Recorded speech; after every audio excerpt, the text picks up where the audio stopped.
All right, welcome back. We're heading up to 9 minutes away from 7 o'clock this Tuesday morning.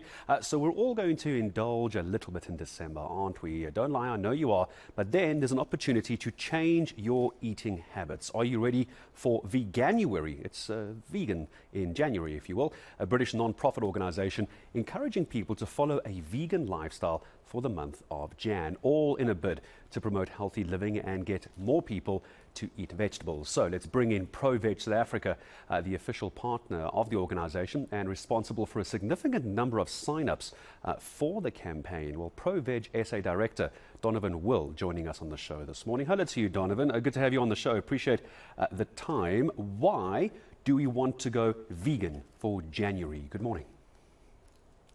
Good morning. So we know there are a lot of people who want to eat more healthy in January. You know, it's a time for New Year's resolutions. And one of the easiest ways to do that is to try eat a whole food, plant-based diet or a vegan diet in January. And Veganuary is really here to make it easy for people to try that. Why is it so difficult for people to change their eating habits, though? I mean, we all love our red meat. When I say all, some people love their red meat and chicken and all that. Is it quite a difficult change to make? So I think if it's a change that you want to make, then it is easier. It's very difficult for someone who's not interested to be forced into this. But if you're looking to eat more healthy, if you're looking to eat more plant-based, and you have the help with programs like Veganuary and like the work that ProVeg is doing in South Africa, and you speak to the right people and you get the recipes and the food plans, and you have the advice of dietitians, all of this is involved in this program, then it can actually be a lot easier than people think it is. Let's talk economics for a moment. Is it cheaper or is it more expensive to go vegan and plant-based diet?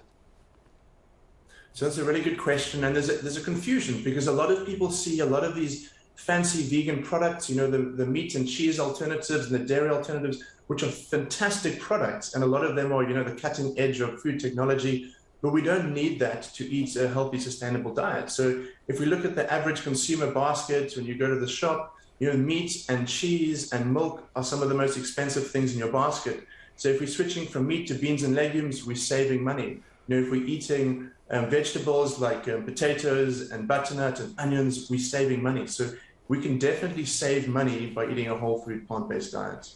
I mean, I don't want to get into the dietetics of all of this as well, but is it not unhealthy to completely cut out meat? Because meat in our country, as we know, is a very important source of protein, especially your tuna and things like chicken, I beg your pardon, I said tuna twice. Is it not unhealthy to make such a sudden swap so dramatically? So I'm not a dietitian, so I can't give exact advice. But when you talk about protein, there really is no problem getting all the protein you need from plant sources.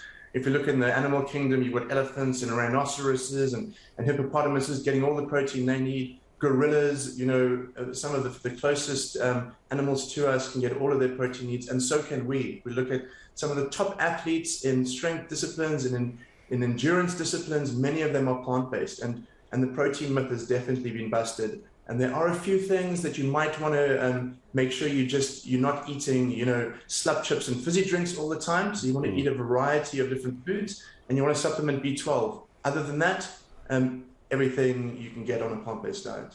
Doesn't it get boring?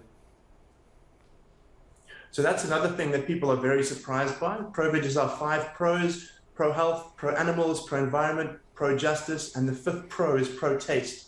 And so a lot of people don't realize that there's so much food out there that they've never tried. So for myself, I also thought, 8 years ago when I stopped eating all animal products, that I was sacrificing something. But in reality, I eat a much larger variety of food now than I've ever eaten before, because I'm a lot more excited about experimenting with food. Many South Africans are eating the same thing every single day, or at least every week. And when you look at all of the different types of plant products out there, there's actually a lot of stuff that people just have never tried. I want to ask, and I hope it doesn't come across as flippant, but I'd like to take a second if you could. Can you explain, because I don't want to leave anybody confused, maybe me as well if I'm being honest, difference between vegetarian and vegan? I'm sure you get this all the time. Can you just wrap that up for me?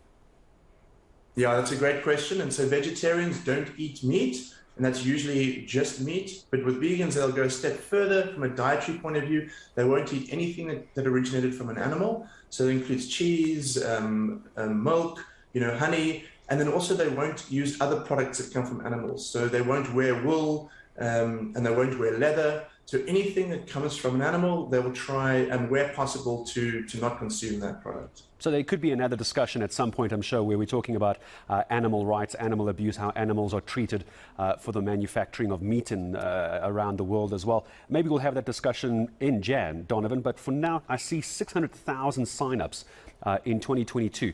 Can you talk success rate? 600,000 sign-ups. How many people stay vegan beyond January? So yeah, the results are really good. So again, a lot of people that come into this challenge really want to have that change, and they don't know how to do it, and Veganuary helps them with that.